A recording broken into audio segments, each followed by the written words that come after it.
भारत एक ऐसा देश जहां हर पर्वत में कथा है, हर नदी में आस्था है और हर पत्थर में देवत्व की अनुभूति होती है। सदियों से इस भूमि को कहा जाता है देवताओं की भूमि। यहाँ शिव के कैलाश है, विष्णु के धाम हैं और मां शक्ति के अनगिनत मंदिर हैं। लेकिन इन प्रसिद्ध शक्तिपीठों और बड़े तीर्थों के पीछे एक और संसार छिपा हुआ है। ऐसे देवी मंदिरों का संसार जिनके बारे में बहुत कम लोग जानते हैं, फिर भी स्थानीय लोगों के लिए उनकी महिमा अनंत है। कुछ मंदिर घने जंगलों के बीच छिपे हैं, कुछ पहाड़ों की ऊंचाइयों पर जहां पहुंचना ही एक तपस्या है। कहीं देवी की मूर्ति स्वयं प्रकट हुई मानी जाती है, तो कहीं सदियों पुराने चमत्कार आज भी लोक कथाओं में जीवित हैं। आज हम आपको लेकर चलेंगे भारत के ऐसे ही कुछ दुर्लभ और कम प्रसिद्ध दुर्गा मंदिरों की यात्रा पर, जहां आस्था, इतिहास और रहस्य एक साथ जीवित हैं।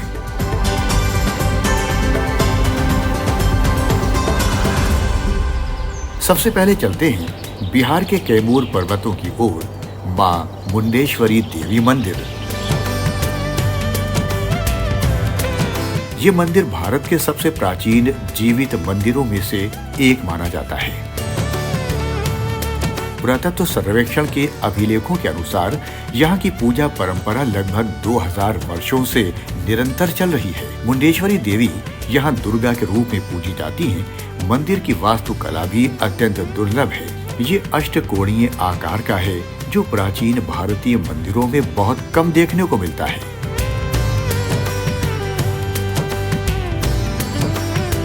यहाँ की सबसे अद्भुत परंपरा है रक्तहीन बलि। नवरात्रि में जब भक्त मनोकामना पूर्ण होने पर बकरी चढ़ाते हैं, तो वास्तविक बलि नहीं दी जाती। मंत्रोच्चार के बाद बकरी कुछ क्षणों के लिए शांत हो जाती है और फिर स्वयं उठकर चलने लगती है। स्थानीय लोग इसे मां की स्वीकृति का संकेत मानते हैं। अब चलते हैं बिहार के ही मिथिला क्षेत्र की ओर। उच्चैठ भगवती मंदिर। मधुबनी जिले के उच्चैठ गांव में स्थित ये मंदिर मां दुर्गा के एक अत्यंत रहस्यमयी रूप को समर्पित है। यहाँ देवी को वन देवी के रूप में पूजा जाता है।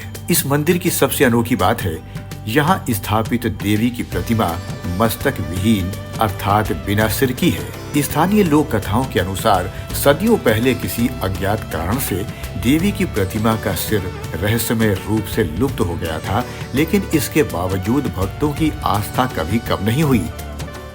अब चलते हैं हिमालय की ओर, मां भीमा काली मंदिर।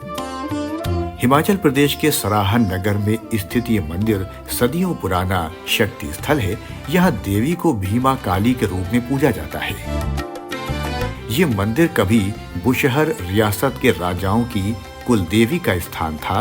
राज्य के राजा महत्वपूर्ण निर्णय लेने से पहले यहाँ देवी का आशीर्वाद लेते थे। मंदिर की वास्तुकला भी विशेष है। इसे पारंपरिक काठ कुनी शैली में बनाया गया है, जिसमें लकड़ी और पत्थर की परतों से पूरा ढांचा तैयार किया जाता है। ये शैली हिमालयी क्षेत्रों में भूकंप से सुरक्षा के लिए विकसित हुई थी। अब चलते हैं भारत के पूर्वोत्तर की ओर, बूढ़ी गोसानी देवी मंदिर। असम के जोरहाट में स्थित ये मंदिर लगभग 18वीं शताब्दी का है। यहाँ देवी दुर्गा को बूढ़ी गोसानी के रूप में पूजा जाता है। इस देवी की पूजा पहले स्थानीय जनजातीय परंपराओं में होती थी, जो बाद में शाक्त परंपरा में दुर्गा के रूप में स्थापित हुई। ये मंदिर उस सांस्कृतिक संगम का उदाहरण है, जहां आदिवासी आस्था और सनातन परंपरा एक साथ मिलती है। अब चलते हैं दक्षिण भारत, मारी काम्बा देवी मंदिर। कर्नाटक के सिरसी नगर में स्थित ये मंदिर मां दुर्गा के शक्तिशाली रूप मारी काम्बा देवी को समर्पित है। मंदिर का निर्माण 17वीं शताब्दी में हुआ था। स्थानीय परंपरा के अनुसार मारी काम्बा देवी को दुर्गा के सभी रूपों की ज्येष्ठ बहन माना जाता है। हर 2 वर्ष में यहाँ सिरसी जात्रे नाम का विशाल उत्सव आयोजित होता है, जिसमें लाखों श्रद्धालु देवी के दर्शन के लिए आते हैं। ये दक्षिण भारत के सबसे बड़े धार्मिक मेलों में से एक माना जाता है। अब चलते हैं केरल के कोट्टायम जिले की ओर। मोर कुलंगारा देवी मंदिर, ये मंदिर मां भगवती को समर्पित है, जिन्हें यहाँ दुर्गा का रूप माना जाता है।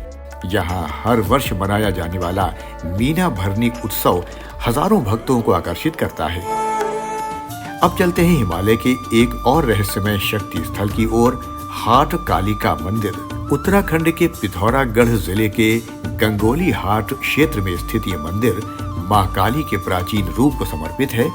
कहा जाता है कि शंकराचार्य ने यहाँ स्थानीय लोगों को काल यानी मृत्यु या भय के आतंक से मुक्ति दिलाने के लिए मां काली की शक्ति स्थापित की थी, जो बाद में हाट कालिका के रूप में प्रसिद्ध हुई।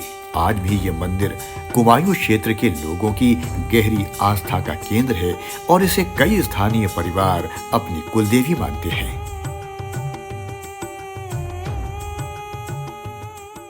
भारत की ये भूमि केवल मंदिरों की भूमि नहीं है, ये आस्था, इतिहास और लोक कथाओं की जीवित परंपरा है।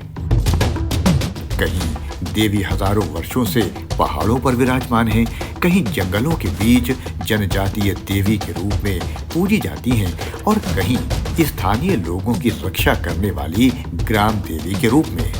इन मंदिरों की प्रसिद्धि भले ही पूरे देश में ना हो, लेकिन जिन लोगों का जीवन इनसे जुड़ा है, उनके लिए ये स्थान जीवित चमत्कारों के केंद्र हैं। शायद यही कारण है कि भारत में कहा जाता है, जहाँ भी सच्ची आस्था होती है, वहाँ माँ शक्ति स्वयं प्रकट होती है। भारत के हर कोने में, हर पर्वत की चोटी पर, हर नदी के किनारे माँ दुर्गा किसी न किसी रूप में आज भी विराजमान है। जय माँ दुर्गा।